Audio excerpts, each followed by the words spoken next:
है कि वो तो कह रहे हैं कि मोदी जी कैसे आएंगे। ये गठबंधन जो तैयार है इसमें प्रियंका दीदी, राहुल गांधी, नीतीश कुमार, ममता बनर्जी, अरविंद केजरीवाल सब लोग तो इसमें हैं, तो मोदी जी कैसे आ जाएंगे भाई? देश के जितने भी गुंडे हैं सब इंडिया गठबंधन के अंदर आएंगे और देश के सामान्य नागरिक आदरणीय प्रधानमंत्री नरेंद्र मोदी जी से हैं।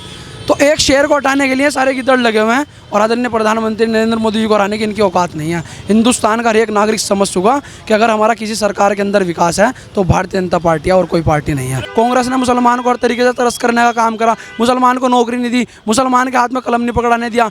और इन्होंने जब वो उसकी NHA की रिपोर्ट करवाई उसके अंदर आ जाता है कि मुसलमानों की हालत आदिवासियों से भी पीछे है। इसका जिम्मेदार कौन है? इसके जिम्मेदार कोई नहीं है, इसकी जिम्मेदार कांग्रेस पार्टी है। मुसलमानों को हमेशा से इन्होंने हिंदुस्तान की मुख्य धारा से पीछे क्यों रखा? नमस्कार, आप देख रहे हैं न्यूज़ पत्र। मेरा नाम है विनोद शर्मा। मध्य प्रदेश के बाद मैं आप पहुंचा उत्तर प्रदेश, यानी कि योगी आदित्यनाथ के प्रदेश में गठबंधन तैयार है। 5 राज्यों के चुनाव के बाद अब फाइनल की तैयारी है और कहा यह जा रहा है कि 5 राज्यों के चुनाव के बाद अब 24 में मोदी को हटाओ और देश बचाओ। चलिए सीधा बातचीत करते हैं। भाई साहब क्या कहेंगे? लगातार जो 24 की तैयारियां हैं वो शुरू हो चुकी हैं। अब ये कहा जा रहा है कि एक गठबंधन तैयार है और गठबंधन का ये कहना है कि कुछ नहीं चाहिए, मोदी हटाइए, देश बचाइए। आप लोग मुस्लिम हैं, क्या लग रहा है आप लोगों को? क्या नाम है आपका? अनस फरीदी। अनस फरीदी, क्या नजर आ रहा है? योगी जी को, मोदी जी को हटाने की चर्चा है और कह रहे हैं कि मोदी हटाओ, देश बचाओ। इनका कहने का मतलब यह है कि मोदी हटाओ, देश में गुंडा राज लाओ। ये चाहते हैं कि देश के अंदर से मोदी हटाओ, गुंडा राज लाओ। विपक्ष हर तरीके से कोशिश में लगा हुआ है। विपक्ष को लग रहा है कि हम किसी तरह कैसे करें, क्या करें।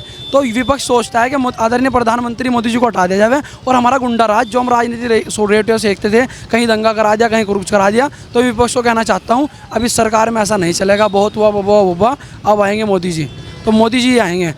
कि वो तो कह रहे हैं कि मोदी जी कैसे आएंगे। ये गठबंधन जो तैयार है इसमें प्रियंका दीदी, राहुल गांधी, नीतीश कुमार, ममता बनर्जी, अरविंद केजरीवाल सब लोग तो इसमें हैं, तो मोदी जी कैसे आ जाएंगे भाई? देश के जितने भी गुंडे हैं सब इंडिया गठबंधन के अंदर आएंगे और देश के सामान्य नागरिक आदरणीय प्रधानमंत्री नरेंद्र मोदी जी से हैं।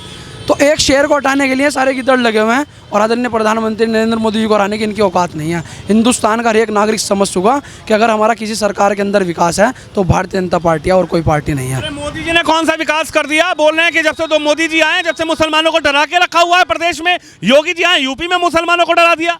कहाँ पर डरा दिया? मुसलमानों को तो योजनाओं का लाभ हुआ है। अगर आप स्कोर उठाकर देखेंगे तो 90% मुसलमानों को योजनाओं का लाभ हुआ है। अगर आप बात करोगे सबसे बड़ी योजना आयुष्मान कार्ड योजना, जिसके अंदर 5 लाख रुपए का इलाज फ्री है किसी नागरिक का, उससे जाकर पूछिएगा आप। और प्रधानमंत्री आवास योजना सबसे बड़ा योजना केंद्र हिंदुस्तान के 70 साल के इतिहास में आज़ादी के बाद से किसी ने चलाया तो आदरणीय प्रधानमंत्री नरेंद्र मोदी जी ने चलाया है।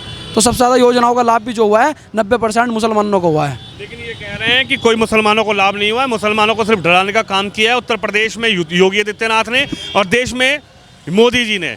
अब की बार गठबंधन तैयार है, हमें कुछ नहीं चाहिए, हमारा समर्थन करिए, इन दोनों को कुर्सी से उतारिए। पहले मोदी जी को कुर्सी से उतारिए, मोदी हटेंगे, देश की गद्दी पर कोई और बैठेगा। आप नहीं चाहते कि राहुल गांधी, प्रियंका गांधी, नीतीश कुमार, ममता दीदी, अरविंद केजरीवाल को प्रधानमंत्री बना दो? अच्छे नेता नहीं है क्या? दिल्ली चला रहे हैं बढ़िया तरीके से। दिल्ली चला रहे हैं, शराब के घोटाले में उनके 4-5 मंत्री बनेंगे। अब बताओ क्या करें? घोटाला इनके नेताओं के अंदर ही है। घोटाले वाली सबसे बड़ी सरकार केजरीवाल की सरकार है दिल्ली के अंदर। घोटाला वहाँ चरम पर है। अपने मंत्रियों से CBI ED जांच कर रही है, लग जाएगा पता। केजरीवाल साहब भी कुछ दिनों में जेल की हवा खाकर आने वाले हैं।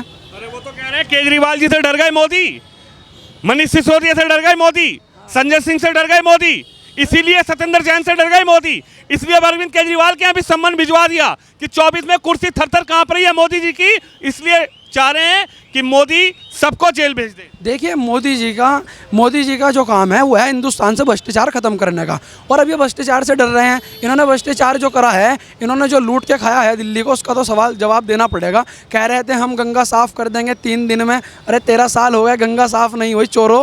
पहले कांग्रेस ने लूटा, अब ये लूट रहे, और जब जाँच का नंबर आया तो अब डर रहे हैं। अब जांच होगी और जांच के अंदर जो भी कलंकित पाया जाएगा वो जेल जाएगा, वो किसी पार्टी का हो, किसी सरकार का। बात की होगी, एक के संग पौवा फ्री, एक के संग बोतल फ्री, एक के संग पेटी फ्री देना कोई गुनाह है क्या? योजना चलाई, क्यों मोदी जी को पसंद नहीं आई? केजरीवाल जी की योजना थी, अच्छी योजना थी। पूरी दुनिया के अंदर योजनाओं का सबसे बड़ा केंद्र अगर किसी ने चलाया है तो आदरणीय प्रधानमंत्री नरेंद्र मोदी जी ने चलाया है। इनकी हैसियत नहीं है योजना देने का। आप वहाँ पंजाब चले जाइए, आप नशा अपने चरम पर हो चुका। पहले तो कांग्रेस ने कर रखा था, अब इन्होंने कर दिया। दिल्ली के अंदर भी चरम पे नशा है, तो नशे में नहीं डूबना का मुसलमान समझ चुका। और मुसलमान ने हर एक पार्टी को हराने की ठेकेदारी नहीं ले रखी। मुसलमान जिसे चाहेगा उसे वोट करेगा, मुसलमान चाहेगा भाजपा को वोट करेगा, क्योंकि मुसलमान का विकास जो है वो भारतीय जनता पार्टी के अंदर है। ये मुसलमान समझ चुका।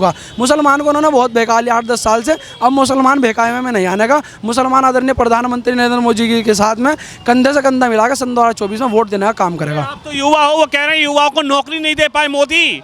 राहुल गांधी युवा नेता, आपको राहुल गांधी युवा नेता नजर नहीं आ रहे? भारत जोड़ो यात्रा किसने चलाई? राहुल गांधी ने। टी शर्ट पहन के पूरे देश में कन्याकुमारी से लेकर कश्मीर तक आप लोगों के लिए कौन घुमा? राहुल गांधी। अच्छा चलो, अब राहुल गांधी को बड़ी मुसलमानों की और हिंदुस्तान की याद आ रही। सन 2014 से पहले राहुल गांधी कहाँ थे? मैडम प्रियंका गांधी कहाँ थी? दंगों पे दंगा, दंगों पे दंगा। 483 दंगे इन्होंने हिंदुस्तान के करवा दिए। हिंदुस्तान के अंदर से इन्होंने रोज़गार खत्म करवा दिया। मुसलमान जो पिछड़ा हुआ रह गया, मुसलमान आज हिंदुस्तान के अंदर पॉपुलेशन के नाम पर दूसरे नंबर पर है, पर सबसे पिछड़ा हुआ भी मुसलमान है। इसका सवाल का जवाब कौन देगा? कांग्रेस ने मुसलमान को हर तरीके से तरस करने का काम करा। मुसलमान को नौकरी नहीं दी, मुसलमान के हाथ में कलम नहीं पकड़ाने दिया। और इन्होंने जब वो उसकी NHA की रिपोर्ट करवाई, उसके अंदर आ जाता है कि मुसलमानों की हालत आदिवासियों से भी पीछे है। इसका जिम्मेदार कौन है? इसकी जिम्मेदार कोई नहीं है, इसकी जिम्मेदार कांग्रेस पार्टी है। मुसलमानों को हमेशा से इन्होंने हिंदुस्तान की मुख्य धारा से पीछे क्यों रखा?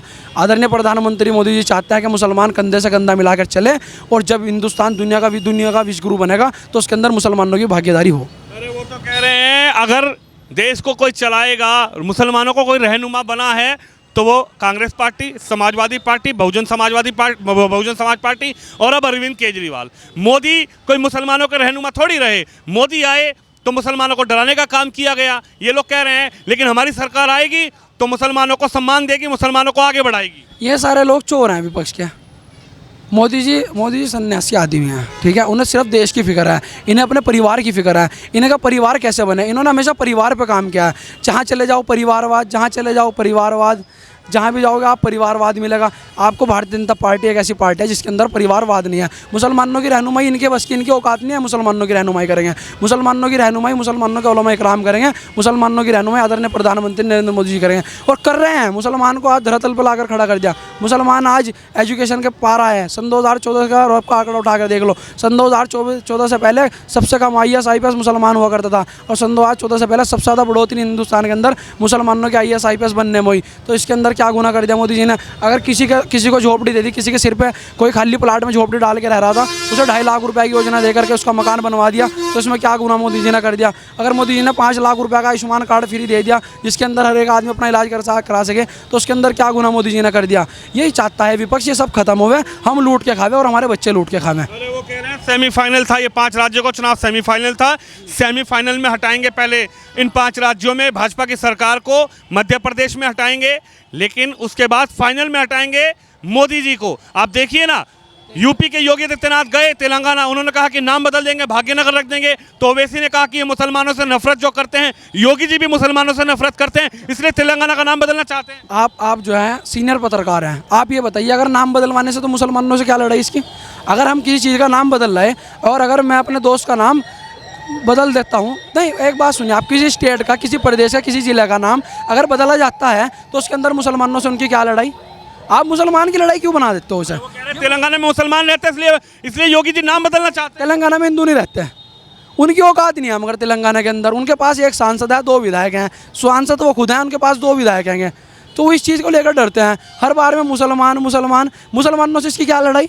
मुसलमान ना मुसलमानों के लिए ओवैसी और ओवैसी के भाई नहीं लड़ रहे मुसलमानों के। सुनिए, मुसलमान का मुद्दा भाग्यनगर और तेलंगाना नहीं है। मुसलमान का मुद्दा है एजुकेशन, मुसलमान का मुद्दा है रोज़गार, मुसलमान का मुद्दा हैगा कि उसका विकास होवे। तो वो इस सरकार के अंदर, भारतीय जनता पार्टी के अंदर मुसलमान का विकास हो रहा, तो मुसलमान भारतीय जनता पार्टी के साथ पुरजोर तरीके से है। और इंशाल्लाह सन 2024 के अंदर मुसलमान दिखा देंगे कि हम प्रचंड बहुमत के साथ भारतीय जनता पार्टी को जिता कर लाने का काम इंशाल्लाह मुसलमान करेगा। पहले मोदी जी डराते थे, फिर योगी जी को उत्तर प्रदेश में भेज दिया, योगी जी बुलडोजर चला के डराते हैं मुसलमानों को। बुलडोजर माफियाओं पे चल रहा है, बुलडोजर आम मुसलमान पे नहीं चल रहा, माफियाओं पे बुलडोजर चलेगा और इसका समर्थन है मुसलमान भी है। सारे माफियाओं को खत्म कर दिया मुसलमान ने, आज बहन बेटे सुरक्षित है हिंदुस्तान के अंदर।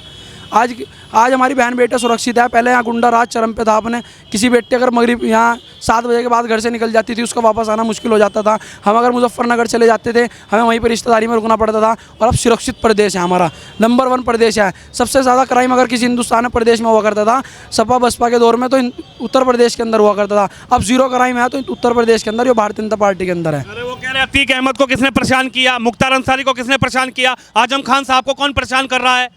सब नंबर 1 माफिया हैं। माफियाओं का सरकार में सफाया होगा, और अगर किसी को नहीं बर्दाश्त हो रहा है, इनका भी नंबर आने वाला। अभी आप देखते रहो, जो माफिया होगा उसका नंबर आएगा, वो चाहे कोई भी हो।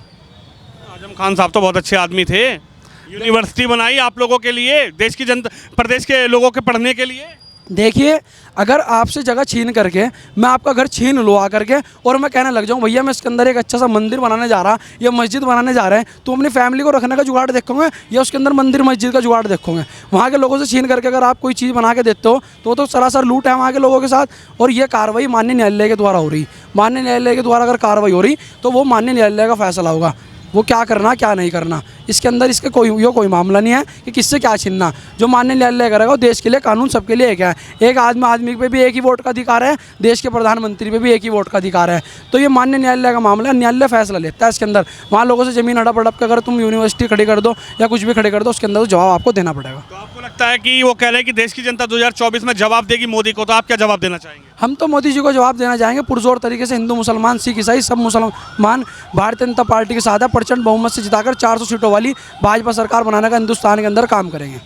तो सेमीफाइनल के बाद फाइनल की तैयारी, और फाइनल में अब की बार युवा मुस्लिम क्या सोच रहा है, उनकी क्या राय है, वो राय आपने सुनी। आप भी इस खबर पे, इस वीडियो पे अपनी राय जरूर रखें। कैमरामैन शिवम यादव के साथ विनोद शर्मा, उत्तर प्रदेश, सहारनपुर से।